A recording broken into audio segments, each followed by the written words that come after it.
Damien Hart believed in second chances, especially when it came to family. Maybe it was because he'd spent most of his life being made to feel like he didn't belong in his own being. In a conservative household meant he had to work twice as hard just to be seen as decent, let alone loved. But he never stopped hoping that if he just showed up, stayed kind, and offered grace, something might shift. So when his younger brother Tobias lost his job and was crashing on a friend's couch, Damien didn't hesitate. He opened the door of his home and said, "Stay as long as you need." That door would cost him more than he ever imagined. His husband, Miles Reyes, was about to deploy overseas. It wasn't the first time, but every time felt harder. Like life pressing, pause on their love, and playing a dangerous game with time. Damien hated the silence of the house when Miles left. The way echoes felt louder, longer, emptier. So when the idea of Tobias moving in came up, it seemed like a win-win. Someone to fill the space while Miles was gone, someone who might finally see the kind of life Damien had built, a life of stability, honesty, and warmth. Not despite being gay, but because he'd fought to live truthfully. Maybe, just maybe, his brother would finally understand that. They cleared out the guest room. Damien took Tobias grocery shopping that first week, even paid off the down payment for a car they'd planned to sell anyway. The agreement was clear. Tobias had a few months to get back on his feet, contribute to groceries, and help keep the house in order. Damien didn't expect miracles, just effort, just presence, just respect. In those early days, something almost like brotherhood reappeared. Tobias would crack jokes over breakfast offer, to walk both dogs in the evening, and ask Miles about his deployment plans. With genuine curiosity, Damien let himself hope.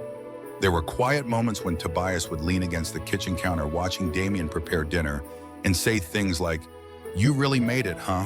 It wasn't an apology for the past, for the things he'd said when Damien first came out, or the silence that followed, but it was something. And sometimes something felt like everything. Damien didn't need a perfect family. He just needed one that tried. But even then, deep in the quiet corners of his mind, something uneasy lingered. Tobias had a way of sliding around accountability. Dishes forgotten, lights left on, excuses that sounded more like shrugs.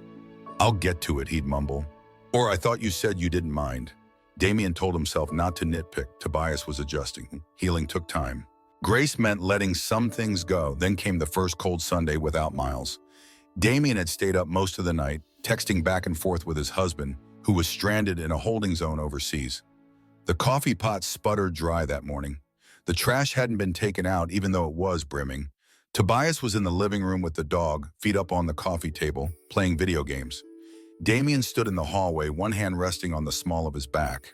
He wasn't in pain, just tired in a way that sleep didn't fix.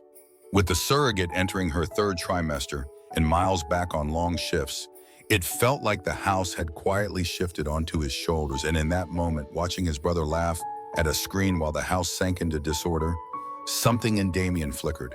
He wanted to believe he was doing the right thing. He wanted to believe this was what healing looked like. But deep down, a question started to surface, quiet but sharp. What if I invited the wrong person in? He didn't know it then, but that question would change everything. At Heart Stories, we tell real stories about people who gave everything to family, only to be tested by the ones they trusted most. If this story resonates with you, or if you've ever been the one holding the house together in silence, don't scroll away. Stay with us. The rest is just beginning. Tobias wasn't a bad person. At least that's what Damien kept telling himself, especially in the first few weeks after Miles returned. They'd counted the days until his deployment ended, each one marked by FaceTime calls, blurry photos, and quiet nights where Damien would curl up on Miles' side of the bed just to feel a little less empty. When Miles finally stepped through the door, sunburned and bone-tired, the first thing he did was kiss Damien's forehead and place his hand on his belly. "You're glowing," he whispered. For a moment, the world was whole again. But something had changed in the house. The stillness that used to feel safe now felt unsettled. The dining table was always cluttered. The kitchen sink stayed full. Tobias had stopped offering to help with groceries or walking the dogs. Instead, he clocked in at a job that Damien couldn't quite understand. Part-time hours with long midday breaks, where he'd come home, eat leftovers, and lounge around until it was time to head back in. He never really explained what he did, and Damien never pushed, but the hours never made sense. Neither did the attitude that began creeping in. He was no longer the brother Damien remembered from their childhood. The one who used to sneak Damien peanut butter sandwiches after Mom sent him to bed early for being too dramatic. That version had been replaced by a man who left wrappers on the couch, ignored trash day, and responded to gentle reminders with sarcasm or silence. "You have a dog too, Damien," Tobias said once when Damien asked him to brush the fur off the couch cushions. "Feels like you only ever mention mine." Damien didn't respond. He was too exhausted to point out that his own dog had been trained, that he vacuumed nearly every day now just to keep up, that he was the one who refilled both water bowls, including the one Tobias often forgot. He didn't bring up the time. He found Tobias's dog limping because her nails hadn't been trimmed in months, or the growing pile of unopened mail in the hallway, or the dishes left soaking for days. He didn't say anything because saying something felt like declaring war. And Damien didn't want war. Not in the last trimester of pregnancy, not with the father of his child working 15-hour shifts to catch up on military backlog, and not in the home they'd spent years building to feel safe. Still, the silence was getting louder, and so was the distance between him and Miles. They used to dance in the kitchen sometimes, with no music, sometimes to the soft hum of 90s R&B. Now, Damien moved through the house like a ghost. Miles, once the anchor in every storm, had become quieter too. Not cold, just dimmed. Like something between them had begun to dull the space that used to be filled with laughter, now filled with unsaid things. Damien caught him watching Tobias sometimes with a look of weary restraint, like he was biting back a truth too heavy to carry. It came to a head one Thursday evening when Damien cooked dinner for everyone. Salmon roasted vegetables and Miles's favorite cornbread. Tobias showed up an hour late, walked in with a half-empty Slurpee and mumbled, "Oh, I already ate at work," then disappeared into his room. Damien stood there for a long time holding a plate in each hand, the cornbread steaming softly in the center of the table. He didn't cry. He just placed the plates down gently, sat across from Miles, and tried to swallow the knot in his throat. "This is wearing you down," Miles said quietly. Damien shook his head. "He just needs more time," to what Miles asked, "to unmake everything you built." It wasn't an accusation, it was a heartbreak. That night, Miles fell asleep early, and Damien stayed up rearranging baby clothes that didn't need rearranging. He sat in the nursery, surrounded by tiny socks, bibs and onesies with printed stars. All the things he thought would bring joy now heavy with uncertainty. He thought about how far he'd come to build a life rooted in truth. How hard it had been to come out to find someone like Miles, to finally believe he deserved love that didn't ask him to shrink. And now the brother he'd once protected was slowly taking all of it for granted. It wasn't the mess or the chores or even the tension. It was the quiet entitlement, the way Tobias lived in their home, as if it owed him something, as if the warmth of this life was his by default, not something earned through care and respect. And Damien, for all his patience, had started to feel like a stranger in his own story. He tried to remember the last time Tobias said thank you. He couldn't. In the days that followed, Damien found himself navigating a quiet kind of war, not one of shouting or slammed doors, but of small wounds that never healed. Coffee mugs left on bookshelves, dog hair blanketing the couch he just vacuumed, a sink full of dishes that no one claimed. But the real injury came from the way Tobias started to look at him, like Damien was overreacting, like every request was a personal attack. One morning, Damien woke to find the front porch light still on again. It had been his one request that week: just flip the switch before bed. Instead, the bulb buzzed faintly in the early light. Another thing Damien would have to fix himself. He stood at the door, the hand resting on the frame, feeling the tightness in his lower back, the way his body had changed, heavier, slower but still moving because someone had to. Inside, Tobias was already awake, scrolling on his phone, legs sprawled across the couch. Headphones and Damien watched him for a moment, unseen. Then he went back to the kitchen and began making breakfast. The routine had become muscle memory: eggs, toast, fruit, a little extra for Miles, who had another long day ahead, and a bowl of kibble for each dog. Somewhere between the sound of eggs sizzling and the scrape of knives on toast, Damien realized he no longer expected Tobias to join them at the table. And worse, he no longer wanted him to. That night after dinner, Miles found him in the laundry room, folding baby clothes again. "You don't have to keep doing this," Miles said, voice soft, arms crossed like he was holding back too much. "You're not a maid, Damien." Damien let out a breath and looked at his husband. "If I stop, who's going to keep this place from falling apart?" Miles walked over, crouched in front of him. "You think I don't see what's happening?" he whispered. "You think I don't see you." There it was again, the thing Damien had been aching for, to be seen not as someone who could manage it all, but as someone who shouldn't have to. I didn't bring him here to lose us. Damien admitted the words small, like they might collapse if he spoke too loudly. I know, Miles replied, but sometimes trying to fix what's broken just breaks you instead. The next day was trash day, and the last straw. Damien had already reminded Tobias once. It was his one task for the week. The bins were full heavy, and Damien could barely lift them now without straining.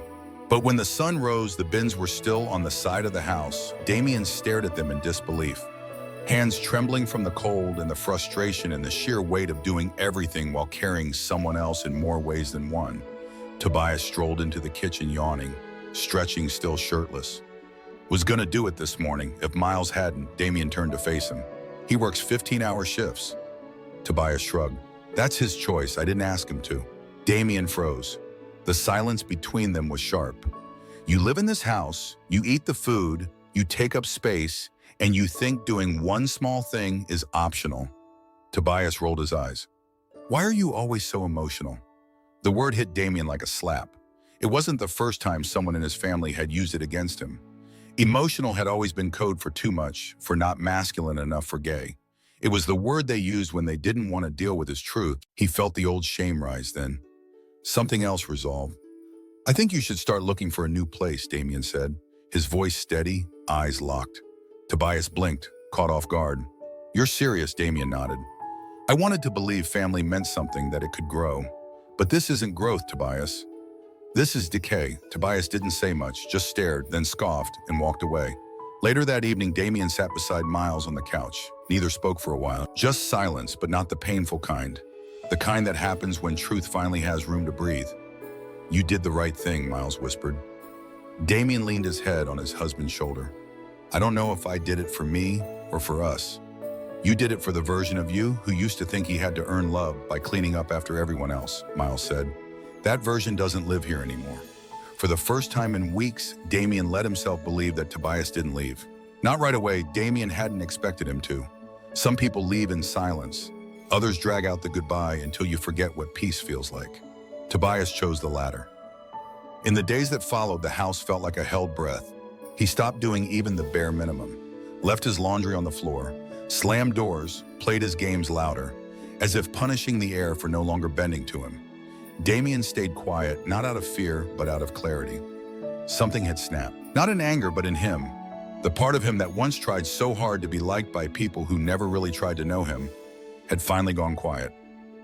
Miles noticed it first. The change in Damien wasn't visible, it was visceral. He moved with less apology. He didn't over-explain or soften his tone when asking for space. And yet Tobias seemed to take Damien's silence as an invitation to escalate, like he wanted to prove something, to win. One evening, as Damien was folding towels in the living room, he overheard Tobias on the phone. His voice was low, but not quiet enough. Nah, it's whatever. I'm still at my brother's place? Yeah, the gay one, but it's chill. He cooks, cleans, might as well be my houseboy until I move out. Damien didn't move. His hands froze on the towel. His throat dried instantly. He couldn't breathe, not fully. He just stood there, towel in hand, the word houseboy echoing like a curse through the quiet. And all of this, the disrespect, the tension was happening, just as he and Miles were preparing to welcome their first child through surrogacy. It wasn't just a joke, it was an unveiling. That was how Tobias saw him. A convenience, a stereotype, a punchline. When Tobias came out of his room and saw Damien standing there, he had the audacity to smirk. Relax. It was just a joke, but it wasn't. It was every Thanksgiving where Damien had been told not to bring Miles, every birthday message that never came, every silence on his wedding day, every glance that lingered too long when he wore a soft color, every muttered insult he'd buried as a teen, every memory of being othered in a house where he'd once hoped to feel whole. He didn't yell, he didn't cry. He simply looked at Tobias and said, "You can pack your things tonight. What now?"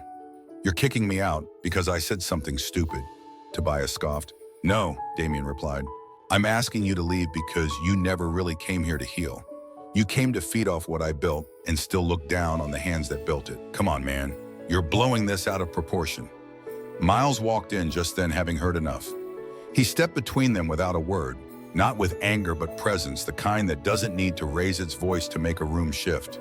"You don't get to talk to him like that," Miles said. "Not here, not ever." Tobias laughed. "Wow. The soldier speaks, no, the husband does." And with that, something unspoken clicked into place, not between Damien and Tobias, but between Damien and himself. For so long, he had tried to be the one who mended, fixed, forgave, the one who smiled even when excluded, the one who gave space even when he had none left for himself. But now he saw clearly. Some people mistake kindness for weakness until kindness finally walks away. Tobias didn't leave that night, but he packed. And he didn't say goodbye. When he did, just left the front door open like he always had, expecting someone else to close it for him. Damien didn't close it right away. He stood at the threshold and let the cold air in. Let it wash over him, not as punishment, but purification. He wasn't angry, he wasn't bitter, he was done. Later that night, he and Miles sat on the floor of the nursery, the walls still half painted. Little onesies hung neatly on a line across the window. Damien leaned back and let his head rest on Miles's shoulder. "I thought letting him in would fix what we lost as brothers." Miles traced small circles on Damien's hand. "Maybe it did, just not in the way you expected." "What do you mean?" "It showed you that you don't have to keep proving your worth to people who don't want to see it." Damien closed his eyes. The weight of years lifted piece by piece. Sometimes family isn't the people who share your name. It's the ones who fight to understand your heart and hold it like it matters.